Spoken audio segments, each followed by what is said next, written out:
Seems incredible, does it not? So with every week that passes, Labour fall further down into the mire. Just when you thought they hadn't, it's like that movie, where they sort of have to fall from one level to the next down, depending on how well they do in some sort of weird game, and they end up sort of eating each other. They keep every now and again, when you think there isn't another level below the one they're at. You're not hearing it wrong.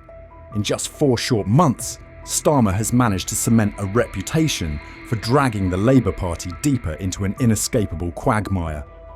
Now, let's take a look at how the British media have directly exposed Keir Starmer's secrets live on air. And don't forget to like and subscribe to the channel to stay updated on the latest hot news about British politics. Keir Starmer has finally secured a stable position on Downing Street. This marks the Labour Party's first victory after 14 long years of defeat and the disruptive policies of the Conservative Party. But what has Starmer done with this triumph? Instead of addressing the urgent issues facing ordinary people, he has been living as if he's suddenly struck it rich, indulging in materialistic and lavish pleasures.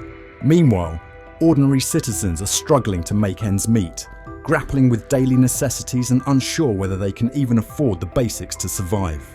I think we have to thank the Labour Party for highlighting so much of what they would call Tory sleaze for the last few years, because it now means that the rest of the public is highly attuned when it comes to this sort of thing. So it's been spotted rather quickly, and it's not just going to be Lord Ali in this instance. There are going to be other examples of this, and already you're beginning to see the briefing happening from inside Number 10 against people, and the allegations and the suggestions and the inferences. Keir Starmer, the leader of the Labour Party, doesn't just own a penthouse. He's also spent £20,000 on a luxury living space in Covent Garden, an area renowned not only for its charm but also for its sky-high cost of living. This is undoubtedly a striking display of the extravagant lifestyle he is now enjoying. While the majority of people are grappling with life's challenges, from struggling to secure stable jobs to worrying about their next meal, Starmer seems utterly immersed in expensive comforts, reveling in high-end penthouses and indulging in luxurious holidays at exclusive resorts. Such a lifestyle, completely detached from the experiences of most citizens, is utterly unacceptable. How can someone who once spoke out against social injustice and promised a future of fairness and equality for all now live in such opulence? His earlier pledges to stay connected with the struggles of ordinary people now seem like empty rhetoric, as he turns his back on his own words and ignores the very injustices he once denounced. Is it really possible for a leader to so easily forget the sharp criticisms they once voiced, only to now bask in sheer luxury while millions of people continue to struggle with daily hardships? I call again for an immediate ceasefire in Gaza, the return of the sausages, the hostages. The man uttered the phrase "return the hostages" when addressing a related issue, only to hastily correct himself. However, this did little to mask the oddity in his delivery. It was an awkward blunder, particularly as it occurred during his very first speech as Prime Minister, and even more so because it happened at such a sensitive moment. Despite attempts to explain it away, the mistake left significant questions about his preparedness and ability to handle critical situations. The scene suggested he was straining to avoid missteps, but this very obsession seemed to trip him up. Yet, this is just one of many examples that highlight his lackluster public speaking skills and leadership abilities, which have, time and again, been nothing short of disappointing. The larger story lies in how, less than 3 months ago, the public was promised the restoration of basic rights. But what has reality delivered? A series of misguided policies, a lack of direction, and unprecedented chaos under Conservative rule. Instead of inspiring hope, they've fostered doubt and a sense of betrayal. Even more egregious is the incident involving a £20,000 compensation package allegedly used to rent a luxurious penthouse for his family. This decision was not only unreasonable but also sparked outrage, serving as a glaring example of the disconnect between the ruling class and the struggles of ordinary people. Worse still, part of the funds were reportedly used for personal benefits during the election period. Although he insists no cash changed hands, questions about the use of these resources remain murky. Furthermore, the justification that it was to provide a conducive environment for his son's GCSE preparations rings hollow. While a temporary family relocation under media scrutiny might seem understandable, opting for a lavish penthouse has left the public incredulous. This affair not only raises doubts about his personal ethics, but also exposes a larger issue about trust and accountability in leadership. Does he truly prioritise the public's interests, or is he exploiting his position for personal gain? Adding to this is the Cayman Islands scandal, a ticking time bomb ready to obliterate what little credibility he has left. From questions about his ideology to his management style, everything paints a distorted image of his leadership.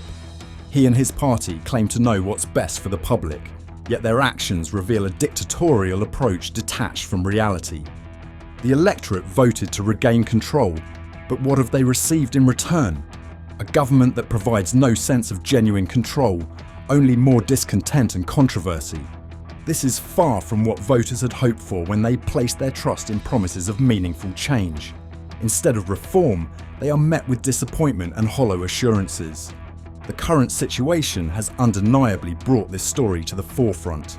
A former Labour representative once sparked heated debates about two fundamental values: freedom and equality. For Labour, equality appears to have been exalted to an extreme, regardless of the consequences. Rather than improving living standards for all, this approach has pushed society into an equal but uniformly low standard of living, failing to foster real progress or motivation. But these flaws are only the beginning of a series of contradictions that cannot be ignored. Recent reports have revealed a long list of extravagant gifts received by Keir Starmer, the man tasked with leading the nation. This comes as Britain grapples with an economic crisis and rising tax burdens. These gifts range from expensive clothing and luxury accessories to football tickets, concert passes, and opulent holidays.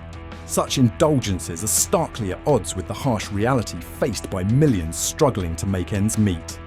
It is a bitter irony for someone who once vowed to champion the working class's interests.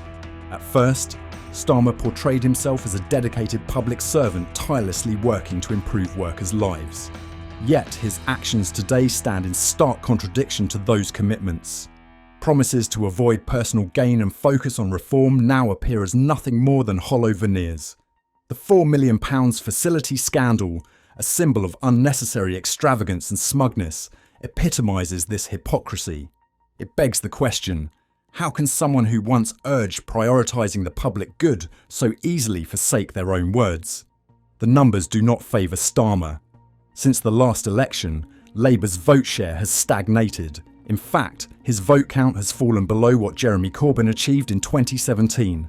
In his own constituency, votes plummeted from 22,766 in 2019 to just 11,572.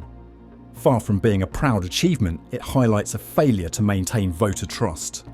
Given these circumstances, his grip on leadership grows increasingly tenuous.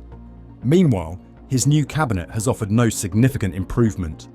Ambiguous decisions, such as displaying a welcome refugees sign amid surging illegal immigration, have only added to the chaos. Even some careless remarks from his team drawing absurd comparisons to apartheid South Africa or Nazi Germany have worsened the situation. Such actions not only show poor judgment, but also reflect a lack of responsibility and seriousness required for national decision-making. Perhaps the most striking element is Starmer's lavish lifestyle. What do people think about the issues we have discussed in today's video? Please leave your thoughts in the comments below. Don't forget to like and subscribe to the channel to stay updated on the latest political developments in the UK. Thank you all, and see you in the next videos.